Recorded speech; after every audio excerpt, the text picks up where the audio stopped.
sulat ng mga propeta, alam na rin ni Jesus na itinakda na ang kanyang ang mangyayari sa kanya. Alam niya na yun sa mga sulat ng mga propeta noong unang panahon. Bago pa siya tumarito sa sanlibutan, alam niya na ang mga mangyayari sa kanya. Kaya nung dumating ang panahon na siya ay para ganapin ang mga itinakda sa kanya. Nung gabi na yon, bago siya dakpin, nakakaramdam siya ng panghihinaang pagkabag sa kanyang kalooban. Naramdaman niya ang hirap at hapis dahil alam niya na magaganap na siya'y ipako sa krus, mamatay. Kaya napapagabag ang kanyang kalooban. Kaya pumunta siya sa lugar kung saan makipag-usap siya sa kanyang ama at tinawag na Getsemani. Amen. Doon sinama niya ang kanyang mga alagad, sila Pedro, Santiago at saka si Juan. Nagsimula mapagabag ang kanyang kalooban dahil sa magaganap sa kanya. Alam niya, siyempre naman kahit sa atin,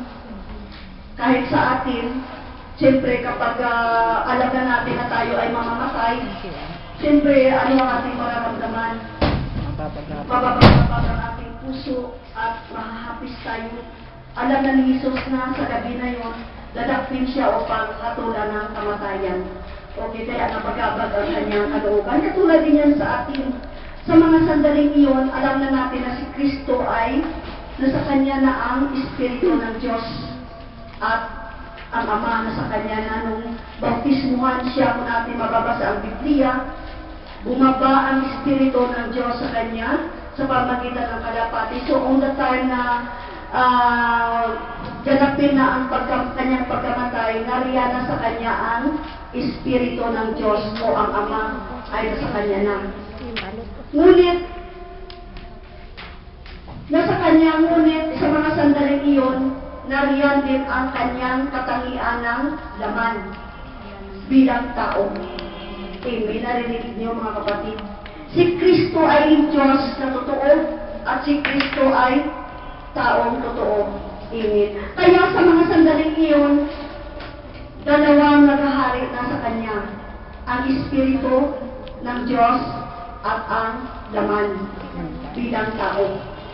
Kaya si Kristo bilang tao, nakakaramdam siya ng kahinaan. Nanghihina ang kanyang kalooban. Dahil sa magaganap sa kanya, nagkaroon siya ng kalungkutan. Kaya dumaing siya, wala siyang ibang ang ibig sabihin, pumunta siya sa Getsemani dahil alam niya na walang ibang makakatulong sa kanya kundi ang kanyang ama. Kaya doon pumunta siya upang hidaing, manalangin sa kanyang ama. Sabi niya, Ama, kung maaari, mapapangyayari mo ang lahat. Kung pwede, alisin mo ang sarong ito ng paghihirap sa akin. Nandoon na yung katangian ng tao. Amen. Nang ibig sabihin, nararamdaman niya ang hirap, sakit, kung paano niya daranasin. Ngunit mga kapatid ko, siya ay nahahapis hindi lamang sa kanyang sariling daranasin kamatayan. Siya rin ay nahahapis, nalulungkot, nababagabag dahil sa nakikita niya kasamaan ng mga tao. Amen. Nakikita niya kung ano ang kalagayan ng sanlibutan, ng kasamaan ng mga ginagawa ng tao. Nahahapis siya at nalulungkot dahil sa kabila, pakinggan niyo mabuti, dahil sa kabila ng kanyang mithiin pagnanais na iligtas ang katauhan. Ano ang iginante ng mga tao sa kanya? Ninais siyang patayin. Nalulungkot siya na hapis, hindi lamang sa kanyang sarili, kundi dahil sa mga pagtrato ng tao sa kanya. Na sa kabila ng kanyang kabutihan, nangaral siya tungkol sa kaligtasan, ang iginanti ng tao sa kanya ay sinikap siyang patayin. Nalulungkot siya, hindi lamang sa kanyang sariling pagdurosa, kundi nalulungkot siya dahil sa kasamaan ng tao at pagtrato ng tao sa kanya. Mga kapatid ko, kung ating ihahambing si Kristo sa atin bilang mananampalataya, bilang pinagkalauban ng Espiritu, di ba tayo lahat na nagpag-isa kay Kristo nung tayo binaptismuhan, na sa atin na ang Espiritu ng Diyos. Bilang pinanahanan ng Espiritu ng Diyos, mayroon din tayong dalawa katawan na may laman. Amen. At ang nangyayari kay Kristo ay nangyayari din sa atin. Amen. Pagdating maaari din tayo, mga kapatid ko, na napagkabata, lalo na kapag mayroon tayong maraming mga problema o mayroon tayong mga sakit, ang ating buong pamilya, may mga pamilya natin nagkakaroon sila ng sakit o mayroong pumapanaw sa atin na mamatay, nababagabag tayo at wala tayong ibang gustong puntahan kundi ang Diyos. Doon tayo gusto natin idaing lahat sa kanyang ating mga paghihirap. At katulad ni Kristo, pumunta siya sa isang lugar sa Getsemani, at katulad din sa atin, saan tayo pumupunta? Sa simbahan. Upang makipag-usap tayo sa ating Ama sa Langit. Ang nakakalungkot lang minsan, dahil pumupunta tayo sa simbahan, bahay panalangin. Sabi nga sa Marcos 11:17, ang ating bahay ay bahay panalangin ng buong bansa, ng lahat ng bansa. Ngunit ang nakakalungkot minsan sa ating mga tao, ang pagpunta natin sa simbahan, ginagawa natin ang simbahan na chismisan. Amen? Masbot? Totoo o hindi? Totoo. Oo.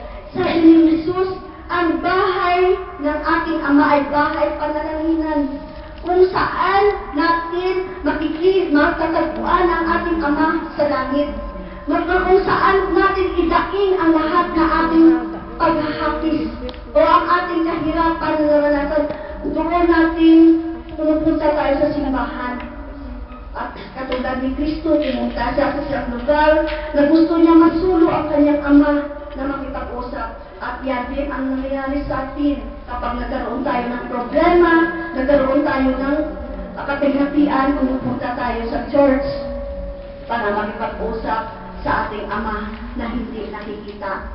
At katulad din kay Kristo bilang tao, bilang tao si Kristo, naghahapis din siya dahil sa mga mararanasan din natin bilang pagsunod, bilang sumusunod sa kalooban ng Diyos. Mararanasan din natin ang hapis gawa ng mga tao sa atin.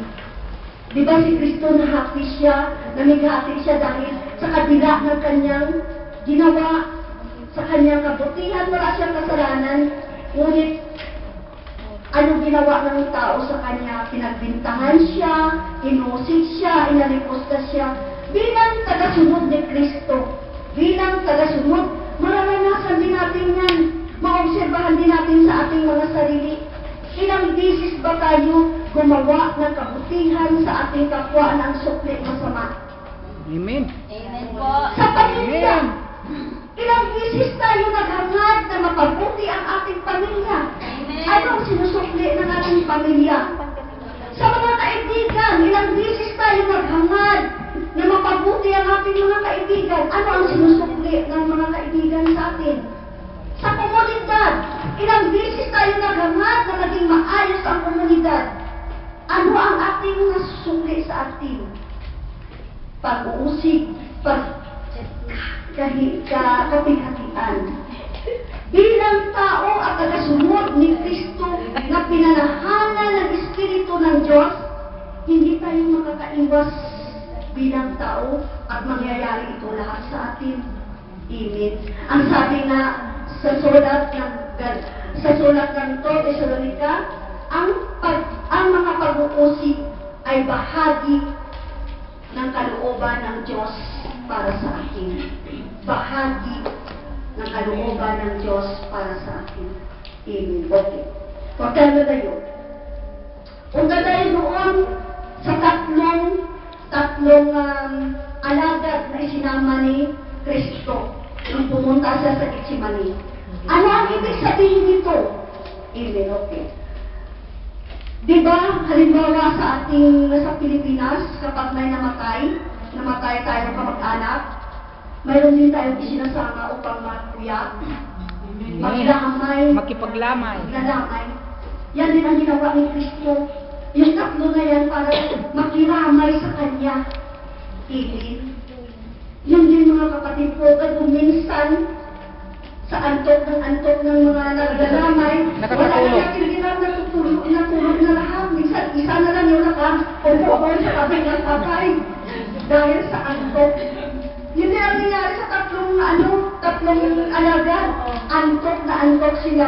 Ngunit kung bigyan pa rin natin ito ng kahulugan, mga kapatid ko, ang sinabi ni Kristo, magpuyat kayo at manalangin upang hindi kayo madaig ng tukso.